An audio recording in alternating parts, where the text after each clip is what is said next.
Welcome to the Travel Squad podcast, where adventure meets inspiration. We're your hosts. I'm Brittany. I'm Kim. And I'm Jamal. Together we explore international destinations, hike epic national parks, and share unforgettable travel experiences with you, one passport stamp at a time. Our mission is to inspire you to travel by showing you how you can make it work no matter your budget, schedule, or experience level. We bring you along so that you can laugh, get excited, and start planning your own trip. So grab your ticket and your passport. And don't forget your travel insurance. And get ready to embark on a new adventure with us around the globe. Hey Squaddies! Travel Squad Podcast is back with Just the Tip, our Friday mini episode series where we give you quick travel stories, hacks, and recommendations to set you off into the weekend right. Today, we're going to talk all about travel icks, like the things as a traveler that you see, experience, that just make you go, ew, gross. You know, I'm a little timid to talk about this because somebody once told me one time I gave them the ick, so I'm talking about other icks here. No, I'm just joking about that. But that's the type of ick that we're talking about. You know, girls deep down, we're like, ooh, this person gives me the ick. We're talking about travel icks, these little things here. But I don't know if somebody has said that I give them the ick. I hope not. I hope not. Okay, good to know. But we have a whole bunch of travel icks lined up for you guys. And I know a lot of you have probably experienced or seen this too. And if there's anything that we missed, comment, let us know, because I'm curious to know too what other things people find really annoying. We're going to have fun with it too. We're not just going to complain. We're going to poke a little fun at the icks out there. Yeah, Kim, you really wanted to do this episode. So what inspired you to create this one? Well, I'll just jump in with the very first ick. I was scrolling social media, and as you do, you see these crazy Karen-like people. And I saw one. This lady was so crazy. She was in the booking area, not past security, right? When you're checking in, right? And she's literally going wild, running around, screaming. And there are security guards chasing her. And I love when security guards chase people and they fall down themselves while they're trying to catch them. And then the person keeps running. It's the funniest thing ever. But she was running for a good couple of minutes, and I've never seen anything like this in real life. I've only seen it on videos, but wow, ick. And it's an ick, but it kind of makes me laugh too. Yeah, some of them do make you kind of laugh. Like it's so cringeworthy that you just have to laugh through it. Yeah, so I guess point being, don't be a Karen. You know, what do you think having that type of attitude or demeanor is really going to get you in that situation other than banned from the flight, arrested, or like kicked out? So you're just ruining the experience for everybody else and making yourself look like a clown, quite honestly. So don't be a Karen. Or what's the male equivalent? Is it Kyle? I always say Kyle, but what is it? I've heard Chad, Kyle, but I like to keep it with the K's. Let's go with Kyle. Chad and Kyle's, they can't do it like a Karen can. They can't. Karens are crazy. They got the special haircuts and attitudes and all sorts of things too.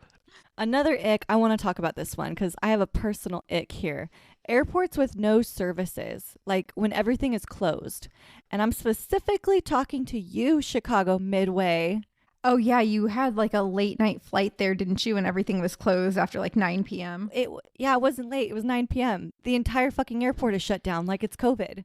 We were there one time too. I would say probably the same time, 9 p.m. And we were looking for food to eat, and the one or two decent options that they had were actually closed at that hour, and what was left open are just horrendous options. You're right. There's nothing good about Chicago Midway. I'm sorry to rag on you, Chicago Midway, but there's nothing good about you. No. I hope that you change it, but there's lots of other airports too that makes your travel experience completely uncomfortable just because of what's around you. Not just food, but just the type of chairs, seats, space, cleanliness, how big the restrooms are, how many there are. Again, you can't really change anything about that other than ideally try to avoid those airports if you can. You can shame them. Yes, but it's just one of those things that we're going to come across. But yeah, I absolutely hate airports like that. Gives me the ick. Another ick that I have is when your flight gets rebooked to a different or worse time, or when you have a nonstop and they add a connection in when you had a perfectly amazing flight. I know. This just happened to me for my flight to Iceland. I have a flight from Austin to Boston, and it was perfectly timed with just a 4-hour layover to then go to Reykjavik. They moved it up to the crack of dawn, and now I have like a 9-hour layover in Boston on Christmas Eve. Ew, 9-hour layover. Yes, I don't know what I'm going to do with myself. Well, there is a Sapphire Lounge in the Boston airport. There's like 3 lounges. There's Priority Pass 2. I'm going to go to all 3, I think. Yeah, I was going to say, I don't know if they'll let you in 9 hours early before your flight because some of them check that to make sure you're not hanging out there all day. But at least ideally you can hop and do something. But that is a terrible situation when that happens. I understand flights change, but when it's so dramatic that it really alters your whole travel day, it's just horrendous. Ick. Were there any other flights that you could book to instead? I've been looking. Maybe as it gets closer, something will show up, but nothing as of right now. Well, it might be good to get there because it's Christmas Eve. Your flight might get delayed because of weather or something like that. So it could benefit you. Okay. All right. Silver lining. But yes, typically ick. Another travel ick that we all can't stand, especially now as we're really trying hard to get into the point game, is when airlines block you from seeing certain flights when you try to select booking that flight with your points for redemption. Like, I get it from a business perspective. You can't have certain things available, or there's only so many redemption and point seats available per flight. But if you find that really good one and you have the points and you can't use it because now they've blocked it because you're not paying cash, ick. Gross. Like, come on, like, let me use my points that I've earned for flying with you. Major ick. And it just makes the research and booking process longer than it needs to be. Well, this isn't anything that's like an ick in the sense of like they cancel. Well, I guess they did cancel it and make it not available because they limited how many redemption seats were available. Brittany and I are going to Hong Kong here very soon. We have a flight Los Angeles to Hong Kong. We were about 5,000 points away from having enough for both of us to book business class one way. Okay. So I was really excited about that. And as a matter of fact, on the next billing statement on our credit card, because we were going to transfer the points, we were going to hit it. The billing statement just needed to close and then we could have booked it. Well, I'm looking at the flights continuously, like every other day, to make sure it's available. And then a few days before our billing cycle closed, the point redemption for those business class flights were now unavailable and gone.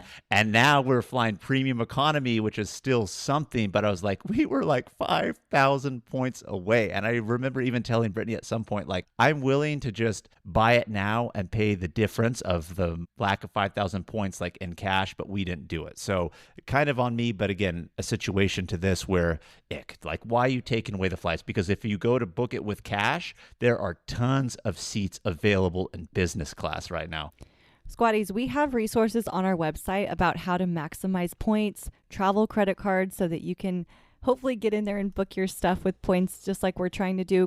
Head on over to our website, travelsquadpodcast.com. You can see a page for every episode we've ever done. We have our travel itineraries, both free and paid ones there. We have our podcast course there. We have the newsletter that comes out twice a month that you can sign up for over there, and tons of other resources. So go check it out.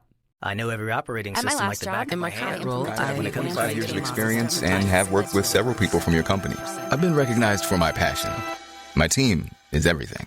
LinkedIn delivers candidates who rise above the rest. With an up-to-date view into shared connections, skills, and interests you won't find anywhere else. See why 86% of small businesses who post a job on LinkedIn get a qualified candidate within a day. Post a job for free at linkedin.com/achieve. LinkedIn, your next great hire is here. The last thing you want to hear when you need your auto insurance most is a robot with countless irrelevant menu options. Which is why with USAA Auto Insurance, you'll get great service that is easy and reliable, all at the touch of a button. Get a quote today. Restrictions apply. USAA. The wrongs we must right. The fights we must win.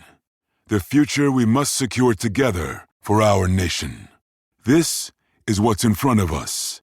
This determines what's next for all of us. We are Marines. We were made for this. Another big ick that I have is when loyalty programs reduce their perks. Like recently, the Chase Sapphire Reserve got rid of the dining options that they had with the Priority Pass. And you used to get $28 a person for dining up to 2 people. So like $56. And they totally got rid of it. They reduced their perks and they've previously increased their annual fee. They did? Well, I mean, from when we started with the Chase Sapphire Reserve, now the last couple of years, they did have an increased fee. They haven't hit with another one, but I think the trend, what Brittany is trying to say is as lots of credit cards are sometimes increasing their fees, they're also decreasing their perks. Or if they're actually decreasing a perk that's really, really good, they're adding a couple other smaller ones that are, I don't want to say meaningless, but don't have that same type of value, you know? So that is rather annoying when they're doing that. Or maybe a airline kind of doing the same thing where they lower their point redemption value that they have, you know? So lots of things of where they reduce perks is a real travel ick, especially when that's the incentive for you to be loyal is their loyalty programs and things. Yeah, ick. Here's another real ick of mine is rude TSA people. Like, excuse me, this is your job, and none of us want to be here. None of us want to be treated like peasants in a prison, but your attitude is just making it worse, and it's ick. The worst one was the London lady. Oh my God, she haunts my dreams. Well, technically, they're not TSA. They're not TSA. And I think we have something talking about London coming up as an ick, so maybe you should save it for that. But let alone airport security, just in general, right? You should have a little bit more composure with your job, right? You know, people are traveling. Some people don't know the rules, especially if you're going international. You're dealing with people with different home country rules, and now you're experiencing a new one. But speaking on the TSA front, I had a TSA agent almost like blow up in my face one of the last times I flew. You know, now they want you to take your photo along with handing over an ID, or just your photo is now the ID and it can check with all this facial recognition stuff. Of course, I already know my face is in the database. I have global entry, TSA pre, they already have it, but I don't want my photo taken every time I go in. So I told the person I want to opt out of this. And then he got like really upset at me and said, you needed to tell me that before you handed me your ID. Now I got to start the whole process over. I'm like, well, I'm sorry. I just don't want my photo taken. And he was like so annoyed by it. Like I couldn't believe it. And then, you know, TSA is one thing, but maybe even coming back through immigration, sometimes those immigration officers just have a little bit of attitude. I'm like, come on, guys, you know, especially if I'm an American coming back in America, like I get that you have to ask your questions for security reasons, but why are you giving me the third degree? You know, like where's the respect? I know they're always hot too, and I want to flirt with them, but then they're like so rude. I'm like, okay, never mind.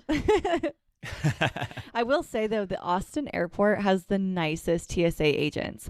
They're always in the best mood. They're like, how are you? It doesn't even matter. Early morning, late at night. They're great. Well, at least there's that. That's your hometown airport. So most of the time you get good TSA agents or security workers. You know, like just real quick, because I don't want to stay on this too much, but this really irks my chain because the last time Brittany and I crossed the border into Mexico and drove back across, again, we have global entry. We handed them our global entry ID cards. And then the first question they asked is, where are you going? And my thought is like, what do you mean, where am I going? You can see I'm an American coming back into the United States. So I tell them I'm going home. Well, where's home? None your business. I mean, I just don't get it. You know what I mean? Like, where are you going? Like, it's not like somebody is asking me as I'm going into another country, I'm an American coming back to America. Like, what kind of question is that? Like, this really irks me. I'm just sorry for repeating it, but like, yeah, this one gets me the most. Maybe it was hitting on you. Just wanted to know what you're up to. I doubt it. I doubt it. Another ick that we have, and this is kind of a loaded one because it's talking about a lot of different things on flights, is one, when people walk around the plane barefoot. That's your ick. I don't mind that at all. Really? I don't care. It's your feet. People go into the bathroom barefoot? That is disgusting. Whatever. You want a little pee-pee in your toes? Well, what about this one? When people bum rush the aisle and won't let you get out when it's your turn off the plane. Yeah, China Airlines, worst one. Well, they were bad about it, but it's gotten worse here in the States since COVID. I mean, people are coming from the back, not even any common courtesy or etiquette of having the rows in front of you go first. I mean, if you're in the back, like I get it, maybe if you are in a rush, tight connection, but you know, a lot of these people aren't. They just don't want to wait and like push their way through, or you clearly have the right of way and then the person behind you is trying to push first. I'm like, whoa, whoa, whoa. Like, we're just talking one row now. Like, I'm ahead of you. Why are you trying to push me? Right. So, yeah, that's ick. And when people listen to their phones without their headphones on and watch like a full TV show or movie right next to you, Cannot stand it. This actually happened on my last flight. They were in the row next over, and I like cocked my head around and was staring at him like in disbelief, like, no fucking way are you gonna watch your phone. Like, I thought it was the plane was playing music or something, but the flight attendant did come over and say something because she was ick too. Well, on the theme of people and their feet on the plane, I know we kind of bypassed that and you said you don't really mind people going barefoot, but what about when they take their shoes off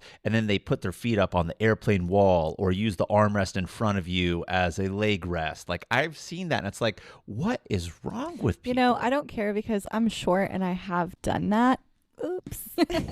Yeah, if somebody's in front of you though, like in that seat as in long front as of I'm you, not putting my feet to where they go past where they could actually see it or touch it, then no harm, no foul. yeah, no, I'm talking like full extension. If people could put Like it through on the side, or like to like pull their toes or something, because it's game on. it's game on at that point. Okay, I have a big ick with this one. London Heathrow, first of all, I don't like you, especially because of their stupid liquid in the bag rule. I can't stand this. It's so inefficient. Well, and this is where Brittany was saying earlier when we were talking about like TSA and London and that lady being rude. So you're up now, Brittany. This is what we're talking about.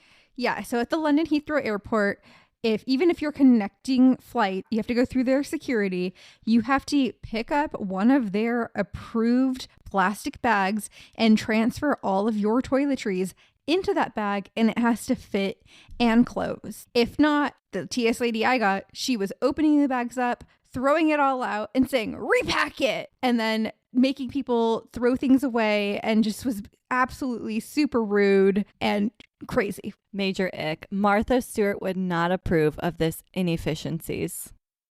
This episode is brought to you by Indeed. When your computer breaks, you don't wait for it to magically start working again. You fix the problem. So why wait to hire the people your company desperately needs? Use Indeed's sponsored jobs to hire top talent fast. And even better, you only pay for results.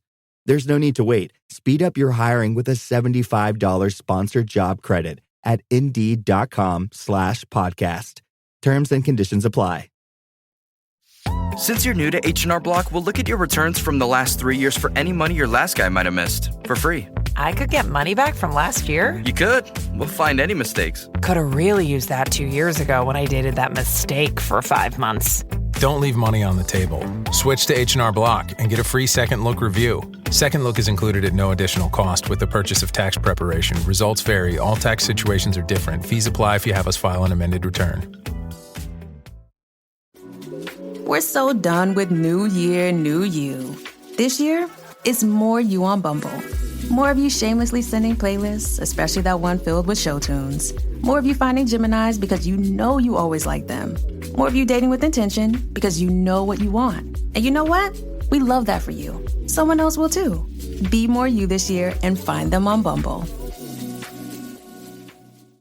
Another thing that we really hate is when lounges get stingy on you. And what we mean by that is if you have priority pass, of course, you get to an airport, you're really excited to go to the lounge, utilize its services. But there are some now that have become so popular that they make you pay for reservations, or they only allow certain people in if it's really crowded, if they have that priority pass or have paid with certain credit cards. So it's like you're restricting my access to something that you say is open access with this perk. And I really don't like that. And it ruins the experience. I remember one time we went through London and we had a long layover. And one of the lounges in London was pay for a reservation, have a guaranteed spot. Otherwise, you're probably not going to get in because the lounge itself is rather small. And I'm like, you're giving me a small lounge in one of the busiest airports in the world, and now I have to pay like £15 per person for my reservation? Gross. Ick. I have an ick when an airplane that is not fully booked forces everyone to sit together. I really had the ick for this during COVID because there was hardly anyone on a plane. And so most people who book are booking economy, right? The economy section would be packed full of people during the peak of COVID. The middle section with the extra comfort, whatever, completely empty. And they wouldn't fucking let people move and spread out in the peak of COVID. Yeah, I even remember that they would like keep 3 or 4 rows between the last seat of the plane. So the flight attendants didn't have to be near anyone because it was COVID or whatever, but wouldn't let you spread out backwards. Icks all around for many reasons. And why are they stacking us on top of each other? If there's extra room on the plane, like leave a middle seat open, have a little courtesy. No one's going to sit in that row. Like no one's upgrading in the middle of the flight. They're money hungry, which gives me the ick. They're putting health at risk, which gives me the ick. And like, you clearly don't care about your passengers' comfort, which is very icky.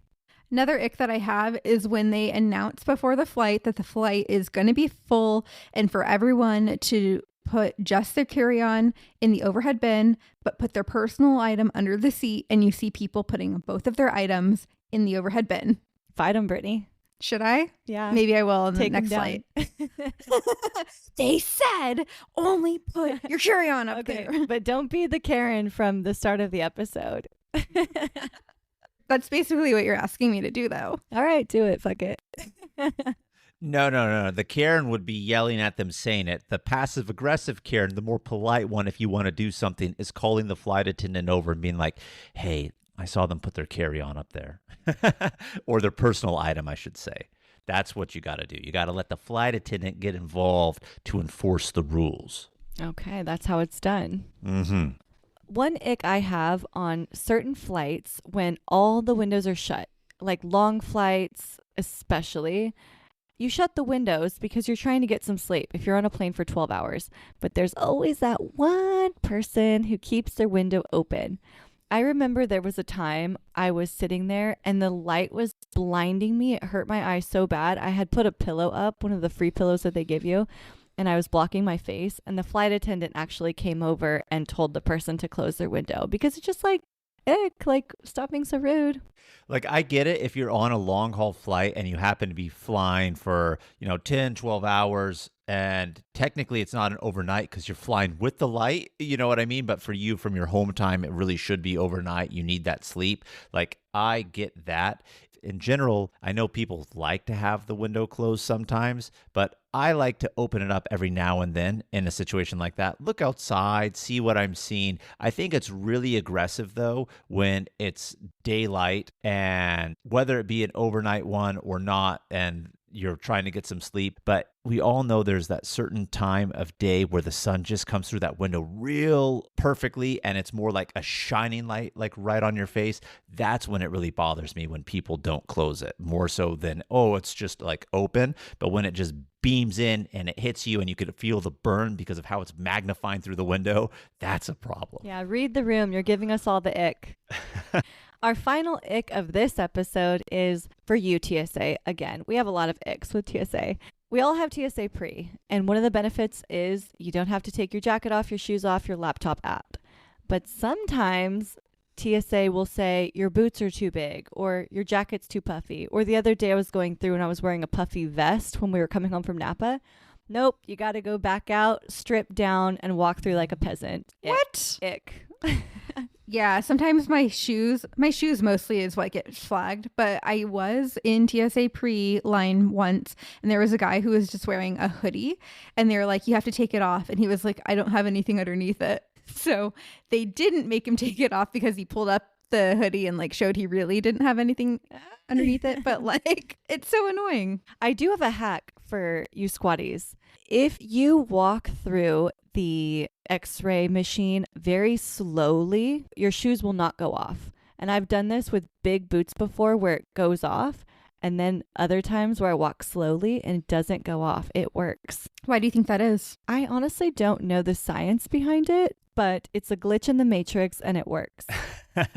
Well, I'm going to have to try it because I have one pair of shoes, more particularly my Timberlands, that have metal in them. And of course, those ones always go off. And I don't really like having to take them off, but it's hit or miss. Sometimes they will, sometimes they won't. I don't think it has anything, at least on my end, I don't think it has anything to do with the speed, but I will try it, Kevin. Even TSA had told me it doesn't matter how fast you walk, but I know it does. I have anecdotal evidence of doing it. Well, I'm going to have to try it then. But there you have it, guys. That is our collection of things that give us the ick when we travel. If there's anything, like I said, that gives you guys the ick we didn't touch upon, we want to know about it. So just DM us, message us once this episode airs, and keep us posted on that. You can also leave it in the comments on this Spotify episode. And thanks so much for tuning in to this week's Just the Tip. Make sure to subscribe, leave a review, and follow us on all the socials at Travel Squad Podcast. And have fun traveling this weekend. Bye, Squaddies.